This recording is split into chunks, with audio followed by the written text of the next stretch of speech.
ಕೃತಕ ಬುದ್ಧಿಮತ್ತೆ ಎಐ ಶಿಕ್ಷಣ ಕ್ಷೇತ್ರದಲ್ಲಿ ಭವಿಷ್ಯದಲ್ಲಿ ಮಹತ್ವದ ಬದಲಾವಣೆಗಳನ್ನು ತಂದಿದೆ.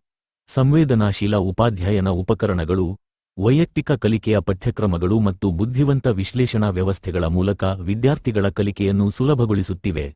ಶಿಕ್ಷಕರಿಗೆ ಸಹಾಯಕ ಕಾರ್ಯಗಳು ಕಡಿಮೆಯಾಗುವ ಮೂಲಕ ಅವರ ಶ್ರದ್ಧೆ ಕಲಿಕೆ ಗುಣಮಟ್ಟವರ್ಧನೆಗೆ ಕೇಂದ್ರೀಕೃತವಾಗುತ್ತದೆ.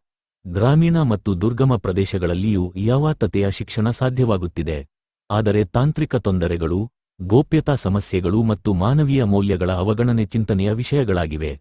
ಆದರೂ ಸರಿಯಾದ ನಿಬಂಧನೆಗಳೊಂದಿಗೆ ಎಐಯ ಬಳಕೆ ಶಿಕ್ಷಣದ ಗುಣಮಟ್ಟ ಹೆಚ್ಚಿಸಿ ಸಮಾನ ಅವಕಾಶಗಳನ್ನು ಒದಗಿಸಬಹುದಾಗಿದೆ.